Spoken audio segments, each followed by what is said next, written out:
to say 3 things about it. Please, Maharaj.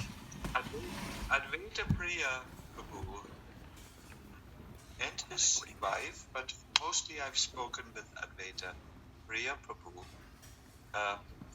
met me when I first started to come to New York, and we had immediately somehow a deep connection. What Yes. I noticed at Advaita Priya Prabhu was that he was extremely attracted to Krishna consciousness in a way that he would make time to come to the programs. He would come and fully participate, and he would always be extremely humble.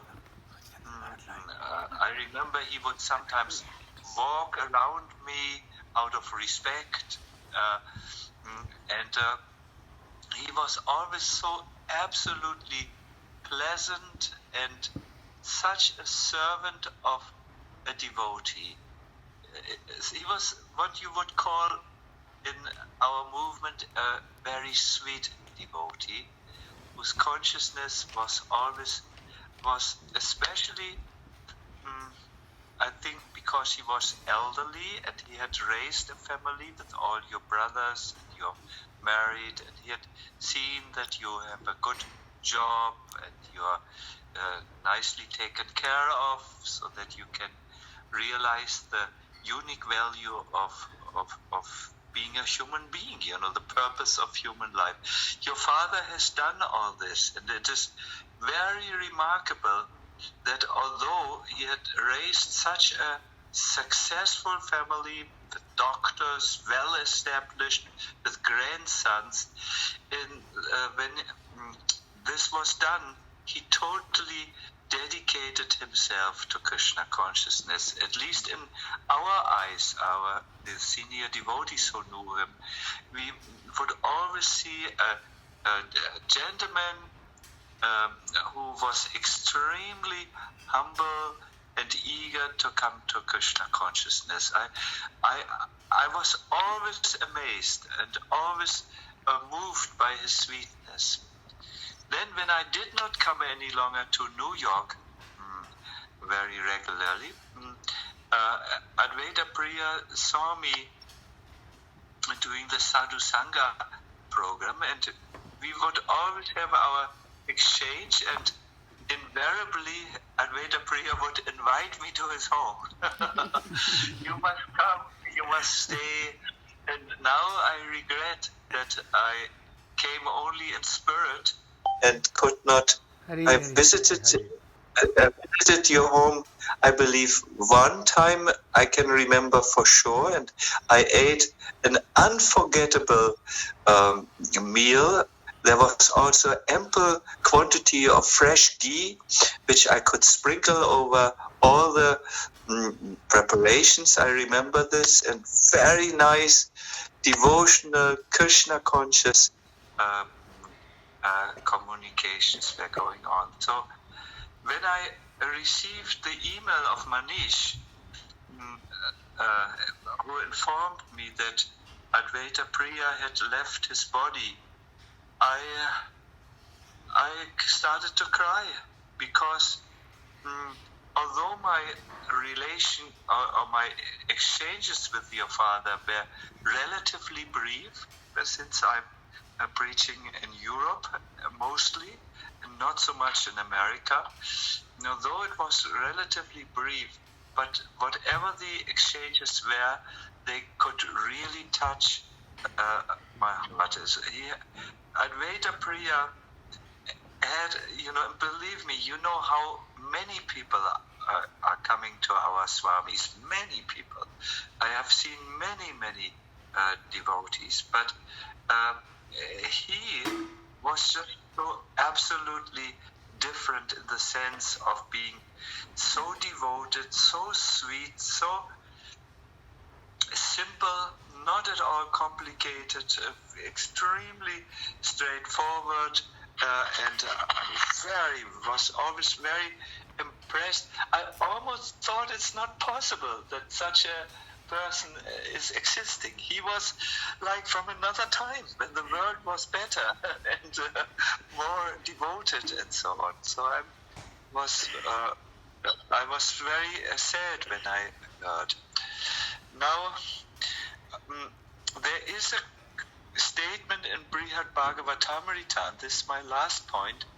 The statement says, if we are somehow made mindful of those whom we love, then we get life. To forget those who are close to us is worse than death. So as the sons and the daughters-in-law and the grandchildren, I think it is good if you remember your father as the special soul which he was.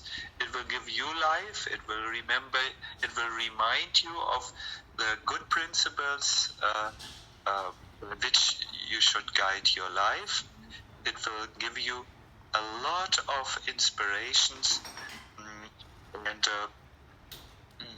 a lot of very shelter also, in a way, shelter. Yes, I had today a lecture on the internet to the Bhakti school. These are the devotees from the congregation of the Bhaktivedanta Manor, and devotees asked me if we can pray to those great souls who have left us, like Haridas Thakur, if they respond really, and if they respond, how do they do this? What is going on? And I spoke about it, and I'm very sure if we become mindful of Advaita Priya, that is very good. At the same time, and I request you now to listen very attentively, at the same time, we should let him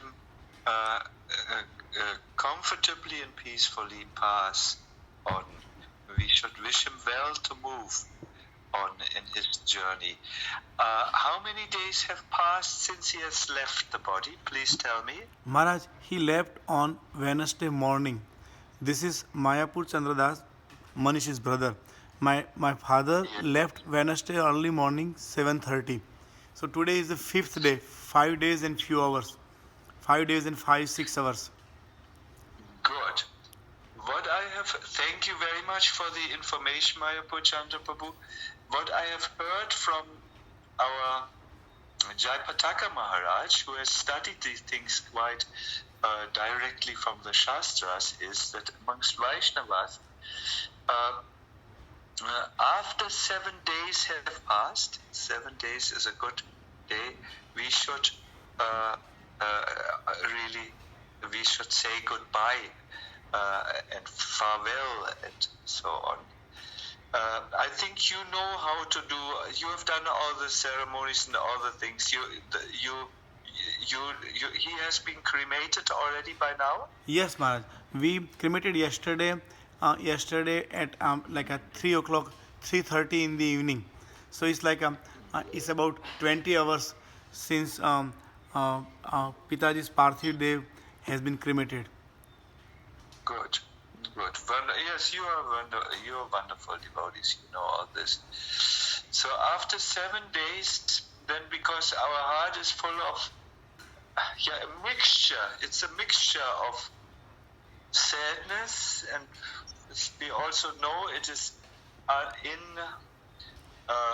unavoidable. I saw him for the last time on Sadhu Sangha, I believe. He was walking very weakly. He had a big stick, I think a stick which had 4 extensions. He was really a little elderly. That was clear, and I think something in our last communication convinced me that he felt he had only a few more months. Really? Yeah, he was very sober, very wisely, and he says, Maharaji, we have all to leave this world. Please pray for me and so on. I remember that very distinctly. And somehow, when I felt we are seeing each other for the last time on Sadhu Sangha, Oh. I somehow felt this because he looked physically fragile, but spiritually absolutely present. Yes. Absolutely. Yes, Maharaj. So I really believe that he has that his life was auspicious. He did everything right. He had a family. He took full responsibility for the family. He brought all of you up so that you could independently and fulfill your responsibilities in life. He had taught you how to be Krishna conscious. He had given the perfect example. What a father! What an auspicious father! And your mother, I also felt the same thing, but naturally I talked more to the father. Yes. We talked more. Yes. So, Maharaj. yeah. Yeah. Do you have a few minutes? Yes. Yeah. So because I'm kind of the eldest son over here. I have one elder brother and sister in India. So my father was so much connected to me. He had kind of so much um, like a trust and faith and so attached. At the what happened over the last few years, he became detached from everything but me, and our most time will go in reading and chanting, because he wouldn't let me do any physical service to him, not me, any of his grandchildren, nothing. He would kind of make such a show so that we will never dare to go and do some physical service. But so over the since he came to USA in he moved to USA last 15 20 17 years. With me, we went everywhere, like all the holy places, all the festivals, everywhere. And at my home also, I will spend every day 2-3 hours, sometime less, sometime more, but that too reading and chanting with him. So I knew at the last moment I was there with him. So usually I'm a doctor, and I know, I'm trying to practice devotional service for many years. So I knew that, but somehow, I mean the way it happened, like the day before, it was the Hanuman Jayanti in over here in USA, Tuesday. So my father wasn't, he wasn't feeling so great, but he was okay. So we read the almost entire Sundarkand. We read Sundarkand for about 2.5 hours, and then everybody thought it is too late. Because we have to wake up tomorrow morning early. So let's by 10:15 we said, okay, we're gonna read the remaining part next day. And at around 10:30, 11, he was saying that I have a chest pain and it's getting worse. It was there for 4 days, but because we are doctors, so we knew that it was not a cardiac origin, and he didn't have any breathlessness or any other symptom. But now he said that because it's getting worse, so he said, I want to go to the hospital. So after 2 or 3 times, I'm going, I'm not going, I'm going. Finally, we went to the hospital. 11 o'clock, around 11:30, we went to the hospital, and by 1 o'clock, we had all the tests absolutely normal. So the ER doctor said that there is no need to keep him for observation. He's in the middle of the doctors, plus the hospital is full of sick patients. I don't see a reason to put him in the hospital for observation. You guys go home. If anything, come back.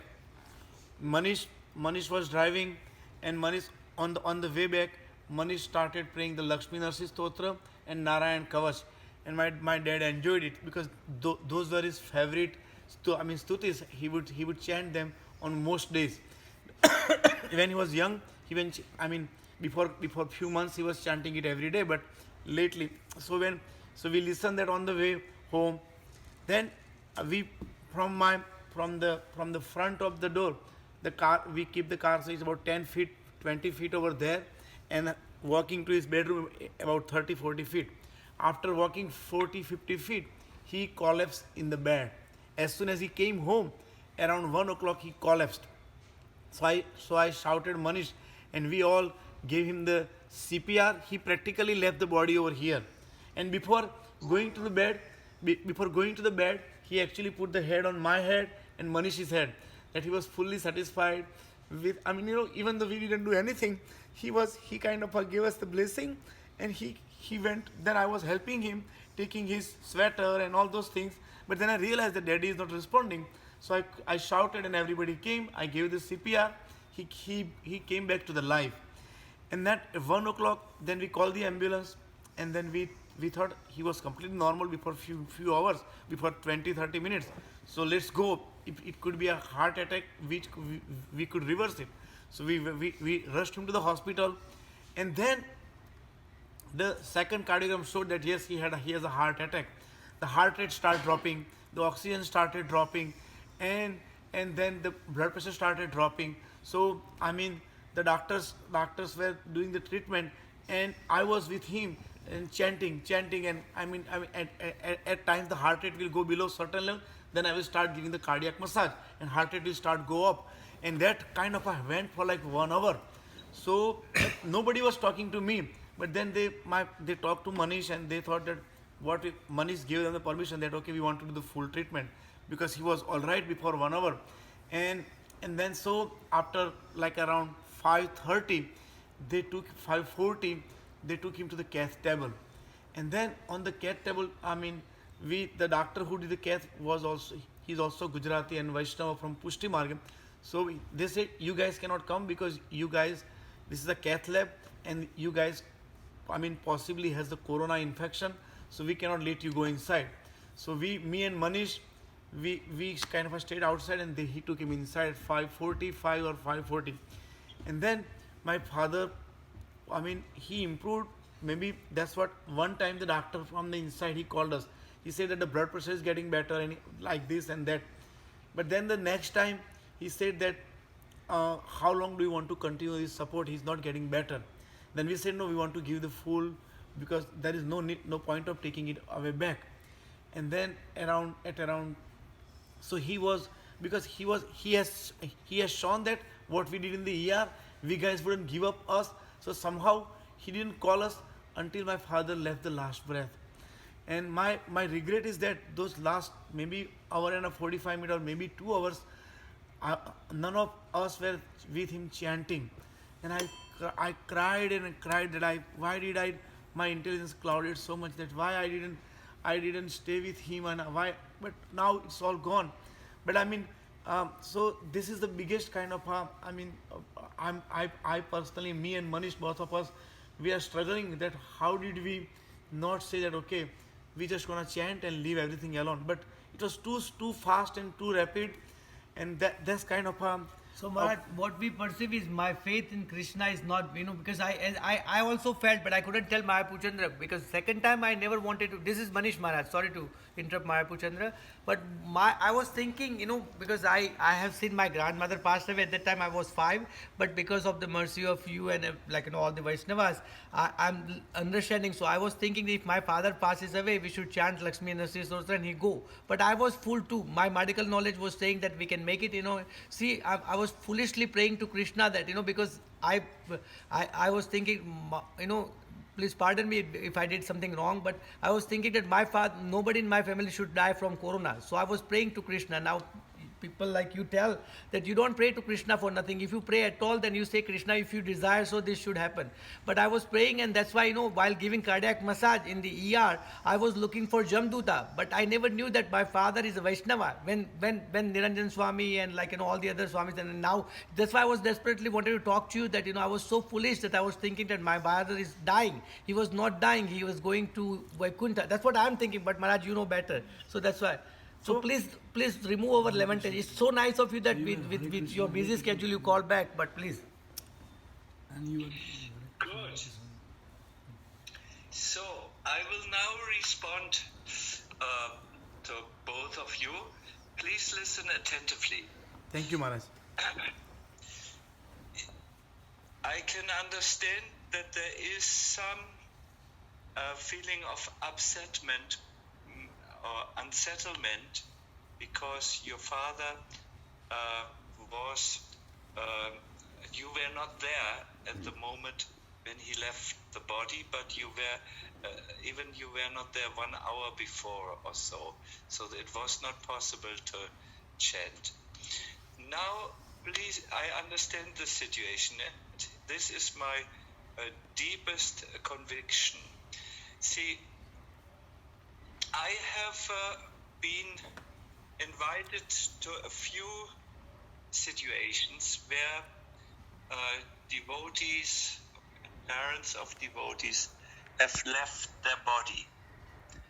I have also studied the knowledge about the departure of the soul from this world, and particularly the departure of Vaishnava souls from this world. And there are a few different scenarios, of which I want to highlight here 2 scenarios. The scenario which we are very much familiar with is that a Vaishnava leaves the body when there are other devotees, either 1 or 2 or a group of devotees chanting. We saw that in the case of Srila Prabhupada, in their videos and so on. He wanted to die or leave the body in the assembly of devotees who were chanting.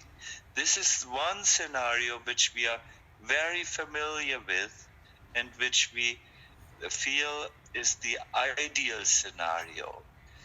There is, however, another scenario, and this scenario is equally ideal, and how it is so you will understand in a few minutes as you listen. See, when the soul leaves the body, there is one thing that makes it very difficult. This is called attachment. Either the person is attached, which is not the case of Advaita Priya. He finished his attachments in this life. He is a very glorious soul. Or the second possibility is his relatives, sons, are very much attached to the person. And all sons must be attached, otherwise they are not proper sons. Like we disciples, were so attached to that Srila Prabhupada would stay amongst us. And I think if we would not have been attached like this, we would be Mayavadis, and we would have been heartless and ungrateful disciples. But when there is attachment, either personal attachment of the person who dies or attachment of those who are around him, it's very difficult for the soul to leave. And therefore, it is seen that there is another scenario of death, and that is that the person who leaves the body at a time when his relatives and those who are lovingly attached to him are not around. I have personally seen this second scenario, for instance, in the departure of my long-term secretary, a very advanced devotee, who I was there, I had chanted already for 8 hours. It was clear that the person was about to leave the body. That was the information of the doctors and so on. And also it was clear from the person's side.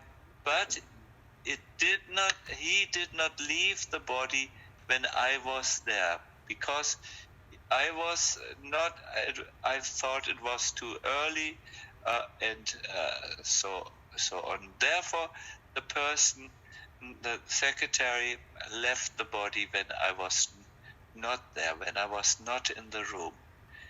This is how it is arranged.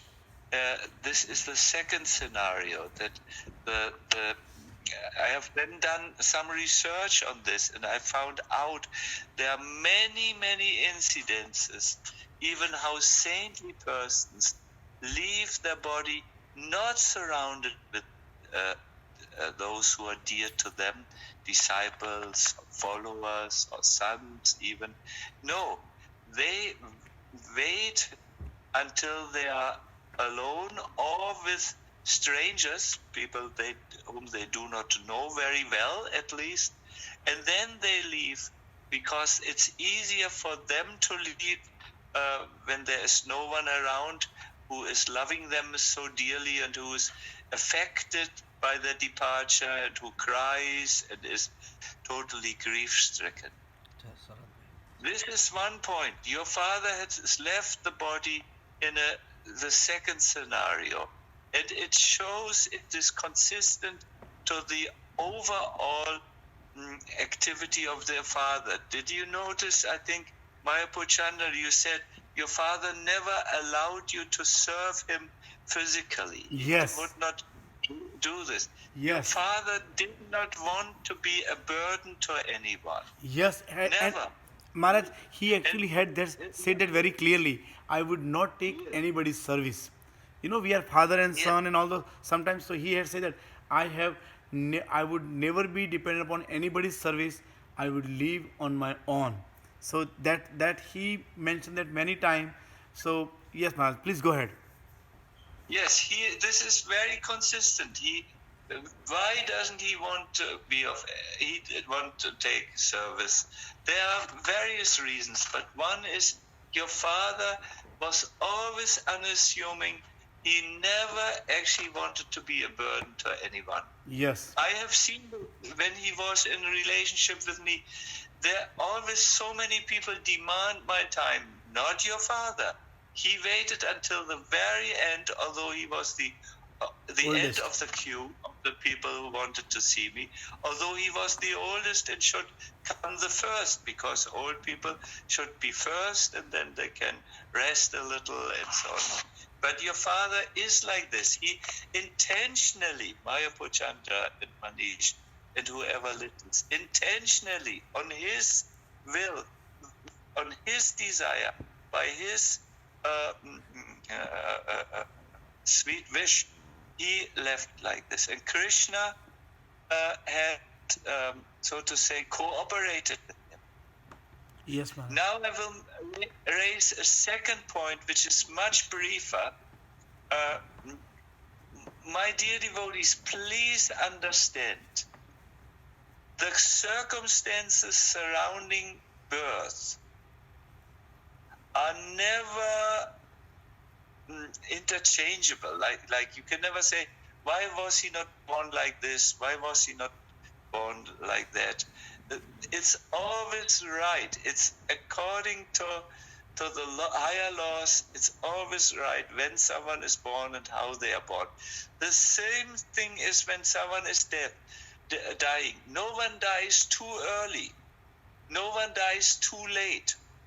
It's always at the right time, especially in the case of someone like Advaita Priya, who was a spiritually developed person. He was not so much under the control of the Maya energy, the material energy. No, this is a great devotee, a wonderful, good soul who is under the supervision of Krishna, not under the supervision of Maya. So it was exactly the right point of time when Advaita Priya departed, and it was his will that he departed alone, not with his dear son who would be grief-stricken around them, so that now he can go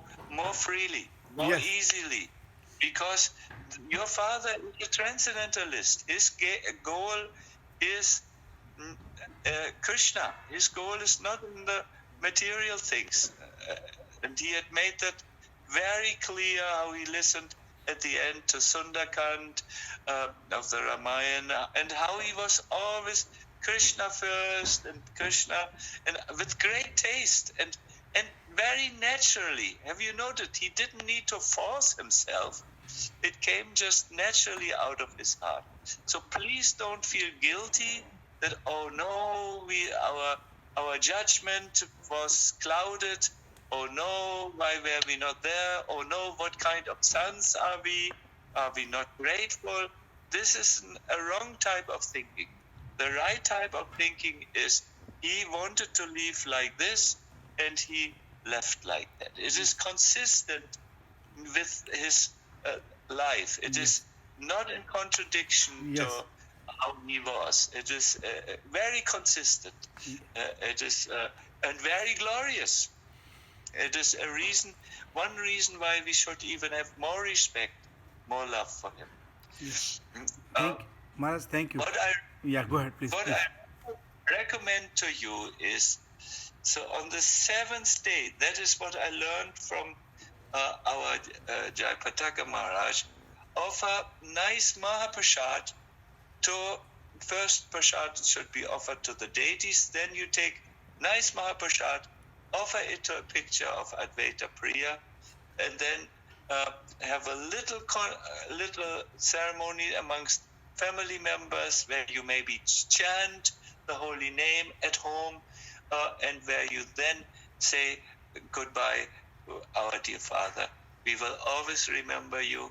We will always try to live according to your expectations and your teachings to us, and we will try to represent you as your sons and family members like this. And we wish you Lord Nrsingadeva's protection on your journey and Krishna's sweet embrace, something like this, and then let Advaita Priya go. Very important. He wants to go. He wants to move on. So on the 7th day, it should be done as good as we can do. Yes, Maharaj. So with the current situation, I think the devotees won't come, so we can do it inside our house. Now, 7th day from the departure, not the 7th day from the cremation, right? I heard 7 days from the departure. Okay. Not from the 7th day. Now, Maharaj, what we discussed, there's little more information for what was my last dialogue with my dad. So, because he was completely conscious just before 2.5 hours before leaving it. So, we thought we made a mistake of not getting a wheelchair in the house. If we would have walked him in a wheelchair, and he was there. So we told the daddy, if we would have made you walk in a wheelchair, that would have been nice. So now when we go back, we will use the wheelchair. So after some time he said, Daddy, okay, call for wheelchair, I want to go home. Then at that time, but all the vitals were dropping. So now I didn't get that subtle sign that he is about to leave and he doesn't want to go for any treatment or whatnot. So I said, Daddy, once you get better, because right now I will have to hospitalize you and maybe it will take few days. Then he said, he'll call me Bhai. Bhai means brother. That's how we address in our kind of with the kind of respect. We don't call daddy directly. So he said, Bhai, I'm gonna die. I'm dying. So he said 2 times the same sentence. Asik bhai, હું મરી જઈશ. That's I'm speaking in Gujarati for my family over here, and they are listening all over the world also. So he said, Asik bhai, I'm gonna die. I'm dying. So then I said, Daddy, he said 2 times. Now I don't know. Then I said, Daddy, Vaishnavas never die. Then he didn't say anything. Then he didn't say anything. I said, Daddy, Vaishnava didn't die. So let's not talk about dying. And this was our last conversation. Now, how I felt it, that and please forgive me, because I never appreciate his true glory, because he was my dad and I'm too close to him. I thought that he is afraid of dying, and he wants to do every single thing to execute it. But I think he was telling me that there is no point of trying all those things now. I'm dying, and let me die peacefully. But now I think in hindsight, that's what I understand. And the other good thing is that the doctor who was a Vaishnava, and he said I was chanting most of the time when I did all this treatment to him. He is a Vaishnava also, Pushti Margya Vaishnava, and we told him to chant Hare Krishna mantra. So he said I was chanting also. So this is the two other piece of information I wanted to share, that whether does this mean that he was afraid of dying, and that's why at our home also we never had that discussion in deep, that how do we do all those things. So we, because I felt somehow, my daddy is all the day busy in doing, chanting and hearing, but he still hasn't overcome the fear of death. Our dealing with him and the way, so that's why that topic was very sensitive, and I wasn't able to pass the talk beyond further point. So I would say, okay, I would have to wait until this is completely Krishna's mercy case, because it is I'm not able to give up all my fear and attachment at this point. But if I have done the devotional service, I'm a completely dependent on Krishna's mercy, whether he wants to take me away, still take me away or not. So my only other thing was that I would be with him all the time, and I would chant, and I would tell the daddy that, daddy, that's fine, you go ahead. I wasn't that attached to that. My attachment was that somehow I stay close, so because everybody else could be confused, but I will keep chanting. In year I was with him, and I was chanting all the time, and he wasn't living. So that made me somewhat kind of confused. But then after talking to the someone like you, I understand that Krishna doesn't need my agency to take my dad back home. He himself has so much merit, so Krishna doesn't need my agency. And so please say something on this, whatever the information I shared on you. So that was my, and there's one other thing is that my dad, and this is very very confidential, but I have all the very confidential people over here. He was all the time busy chanting and hearing, but he was very abusive with when he didn't like the things. So with the close family members, and especially my mom, so he would shout and he would scream, say, go away, I don't want to see you, I just leave me alone. Everybody has to do whatever he says. If he doesn't want to eat, you cannot ask him to eat. If he wants to sleep, you cannot ask him to wake up. If he wants to do this way, it has to be this way.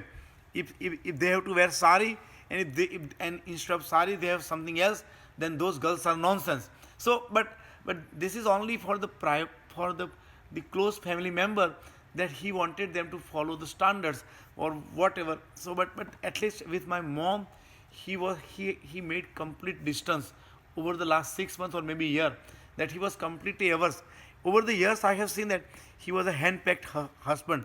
24 hours with my mom, and they were chanting and hearing all the time. They were still doing it, but this last 6 months or a year, he was quite, indifferent to her, and many times quite abusive by words also. So I thought that, and we had so many times we had a clash also. I was telling the daddy, she's your wife, but she's a devotee also. Why do you say all those things to her? Say, it's our internal matter. Why do you? Then he would come on me and he'll fight with me. You fool! You don't know anything. Why do you speak in our matter? Get out from here. Then I have nothing to say. So this was the very internal private side, and this was bothering all of us, that why dad is such devotional, and how to really, maybe one reason he wanted my mom to be completely detached from her also, from him also, because my mom and they had a difference of years, so he knew that he's going to leave early. He's 14 years older than my mom, so he knew that he's leaving early. So maybe I'm just speculating, but we couldn't figure out at that time, and we tried that sometime that please don't do that. She's your wife, but she's a devotee, and she gets hurt when you behave like that, and you are not, I mean, reasonable, rational, or fair in doing this.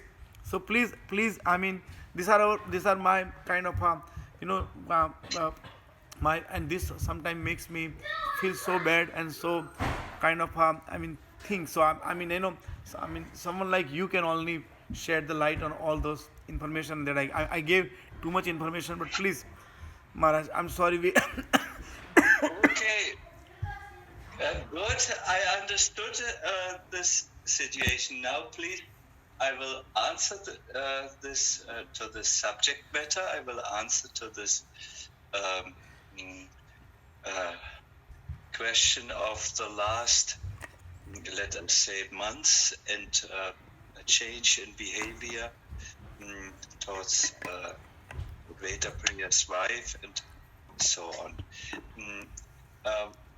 Who was speaking now? This was Manish, or was this Mayapur Chandra? Maharaj, this is me, Mayapur Chandra Das. Yes. You have spoken. Good. Yes. Good. So,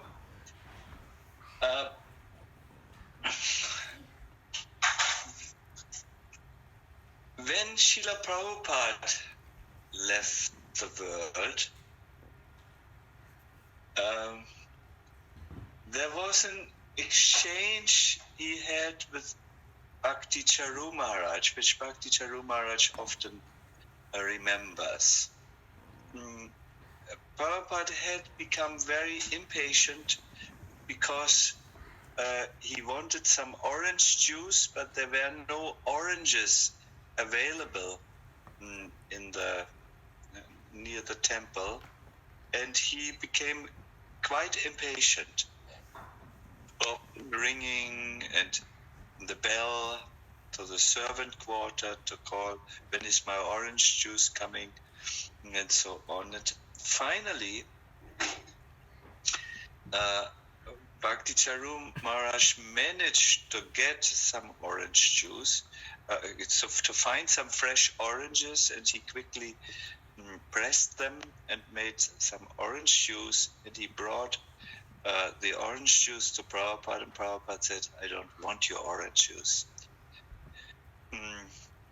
So Bhakti Charu Maharaj naturally felt a little bit hurt by this exchange. First, so many impatient inquiries, and then when the orange juice was there to be served after a lot of effort and a lot of endeavor, Prabhupada did not accept it any longer. So he was a little, he doesn't really speak about it, but he was a little bit nonplussed, I think is in English, but a little bit surprised, let us say like this. We want to address these subjects as carefully and as candidly and openly as possible, but we will use a respectful language. So then Prabhupada called Bhakti Charu Maharaj again after he had rejected his orange juice, and he was very, he said, please understand, I am an old man. Old men are a little irritated, but please don't think anything of this. This happens when a person gets old. Ayurvedically, the vata element becomes more prominent and takes dominance over everything else, and then one is easily irritated and a little bit. But it is not a character fault. It's a vata-induced situation. So I think, although you have spoken very confidentially and candidly, especially now where your good father has left the world, we will not take into account this behavior which might have been induced by an aggravation of the vata element, or which makes a person more irritable.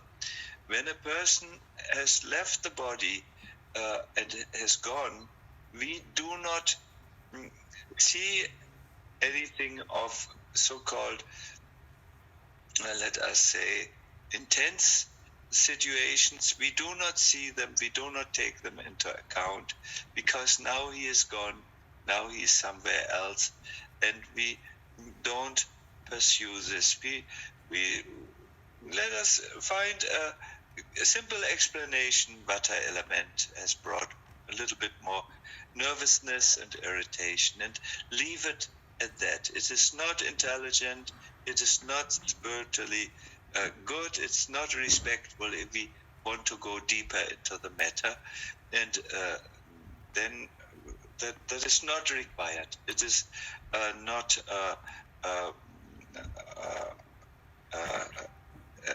let me say, it is not done. I am very grateful that you asked these questions, because you asked them to get some insight and solace and some clarification. But just like Prabhupada, who's high Vaishnava, was saying to his disciple, I'm becoming, old men get irritated very easily, I'm sorry, like this. And in this way, Prabhupada even excused himself. So we do not remember this. We do not. This is some situation. Not just just one sentence over here. So at the I mean, he would ask many times forgiveness also. He asked my mom, do you feel bad about that? No. But you know how much I love you. But I mean, and then at the end, when we went to the hospital, he actually, with the with two hand folded, he asked for a forgiveness, and he put his head down. That I mean, so that was like as if we ask somebody for forgiveness, we do that. So he showed that very very distinctly, obviously, clearly. He showed that. So I mean, I think that if it's because of the old age, and because of the physical and the bodily elements. I mean, vata can do that. Vata can kill the appetite also, so he won't eat. My mom will ask her to eat, and he would get upset, and that's why. And that was one of the main reason. She would try to serve him, but then he would get upset, and sometime like something like that. But so that part is that part is very clear. Now my first part, that what he was saying, he was telling me, and I didn't understand, right? That I'm actually living, and you're dying. I'm dying now, and so on. Maya Bhujandaji, it is always not so easy to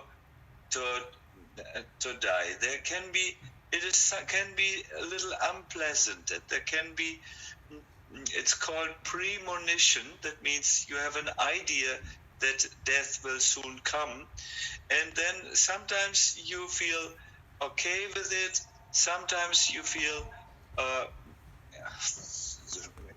this is will be a difficult thing, like a visit to the dentist can be difficult. So we all know this is human to react like this. I would like to give the example of the visit to the dentist. We all know sometimes we are afraid, we want to avoid it. Sometimes we think, no, it has to be done, and we have no problem with it, and we are fine with it. So I do not know.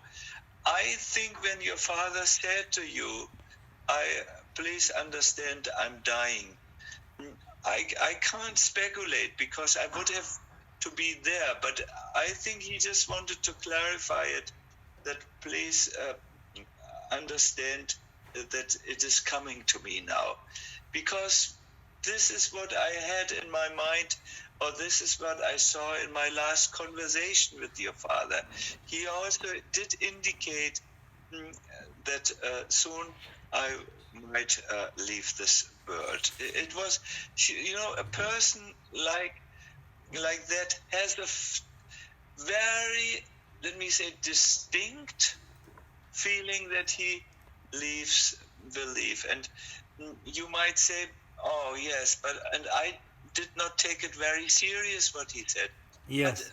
But Mahaprachanda, this is you are a son. You are not the dying person. You are a son who is grateful to the father, and that is normal. That is human. That is shows affection when you just don't listen to this or don't want to hear it, and so on, and want to ignore it, and that's normal. He fulfilled his role or his duty, and he by saying, and you from the son perspective fulfilled your role. It was all right. When Mother Yashoda punishes Krishna, that is all right. She is mother. This is how Krishna likes her to be. Although a non-devotee would say, or let me say, a devotee who does not understand, why did Mother Yashoda punish Krishna? She should be punished herself. No, this is Vatsalya Rasa. Even God likes to be dealt with in a restrictive manner. And even a normal father would think, oh, they love me so much, my sons. They don't want to hear that I'm dying. So let them do. It's almost like when Prabhupada left the body, we did not want him to leave the body. We did not respond to his indications that let me die now in peace. We could not hear this. And Prabhupada let us go on with our perspective, because that is love. That's the perspective of love. Yes, he indicated we go. He wants to go. We said no. He said, I want to go die by doing Govardhan Parikrama on a bullock cart. Huh? Mm-hmm. And we said, no, this cannot happen, because the bullock cart will shake, and already your bones and everything is so fragile. How can we allow? And then Prabhupada surrendered to us, because we acted as loving disciples, and so on. So come to peace, Mayapuchanda and everyone else. Come to peace. He is a great Vaishnava. I think all devotees have said. Niranjana Maharaj and all the Maharajas were very pleased with him. He has gone to a high destination, possibly back home, back to Godhead, most probably. And you have done your best. You love your father. So even if out of love your intelligence was momentarily blocked, I don't think that had anything to do with his departure. As you said so properly, he is under the agency, or he departed under the agency of Krishna. That was Krishna's arrangement. And how can any human being, even the best son, change Krishna's arrangement? Not possible. Not possible. My dear devotees, I will have to go now. I have to do something else, but I wanted to put this in between. I thank you very much for phoning. I wish you all the best. Please know that I can understand that it must be terribly painful, but also it was his time to leave, and it is no human being can keep another human being. Yeah. Not even with all the doctors of the universe, you can even stretch out the time one more second. It's not possible. Maharaj, there is one other thing. I'm so sorry. I know you have to leave, but after he left, we had one other amazing experience. Now I don't know how much what to understand from that. We are 6 brothers, and one of my brother he would not chant, and his name is Mehul. So Mehul and me, Mehul and my father always would, my father would, all the time will tell him, rascal, why you not chanting? Because you're chanting, you are a rascal. Because you're not chanting, you are a rascal. So Mehul will tease him. You are chanting and you are still kind of screaming and shouting. So this kind of this. So now, but after my father left, Mehul felt so much pain that why. I mean, he actually had transformed over the last 6 months. So he has been doing kind of a regular kirtan, and he has been participating in our house reading every day evening, hour, 2 hour, 3 hour sometime. So he was, and then since my father came from he came up from India only 3 weeks back, and we are doing it every day. But then we all got sick, so he couldn't start chanting. So and nobody knew that father will leave this suddenly. So after father left, he felt a shock, and he on that day, because we were up all night, he said I'm going, and then he decided to said I'm gonna chant on my father's beat now. He was chanting sometimes 64 round. I mean, before few months when he was all right. So he said at least I will chant 16 round. So and with the cry and all those things, he started. So he chanted up to the 1 o'clock on that night, where the night after my father left, because all the day was so much kind of a here and there, and so much, I mean, tension and anxiety. So at 1 o'clock when he went to sleep to his room, one of his daughter, she woke up and she said that I am kind of the daughter that you named, you name, you gave her the name Krishna Priya. So she woke up and she said that I'm smelling grandpa over here. He's actually very happy, and he said that I'm proud of you, my son. And then she went to sleep. So then next morning when I woke up at 4 o'clock, I mean, 3:30 or 4 o'clock, I was kind of completely broken hearted. So because knowing Mehul's resolve to chant, so I went to wake him up, and then he said I just went to sleep at 1 o'clock, but this is what Krishna Priya told me. So I said okay. Then I went and I started chanting, but with chanting I started crying. So then after some time Mehul joined me also, and then we both of us we chanted. Then he again went to see Krishna Priya, and then he asked, now when she woke up in the morning, do you feel Dada anymore? Then she said, no, Dada is not here anymore. She pointed the finger up in the sky. He is gone. So now what inference we should get from this? Is it possible that my dad could have visited, and he would have seen that Mehul is finally chanting, all my endeavors are now really finally came to success, and then when we went. I understand. Mayapur Chanda, and I understand you will keep me for 2 more hours if it's up to Sorry, you. Maharaj, I will sorry, now sorry. give final answer. Stop now to talk and listen. Yes. Haribol. Yes, Maharaj. Yes.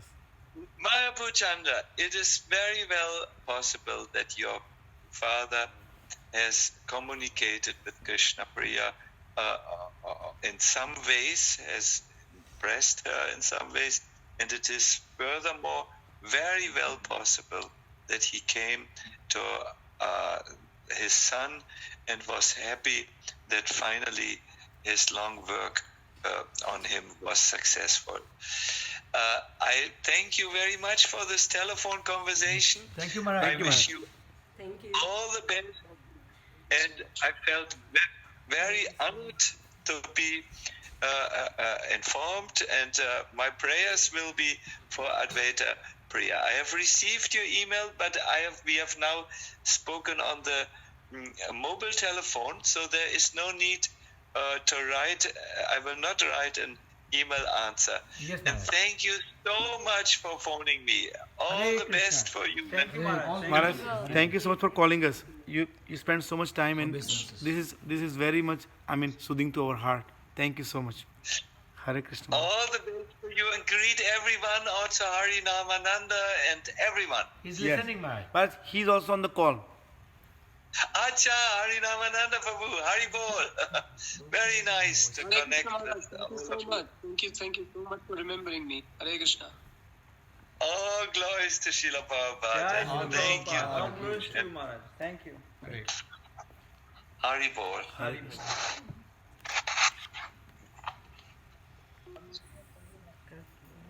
Ashik Baba? I made this phone call.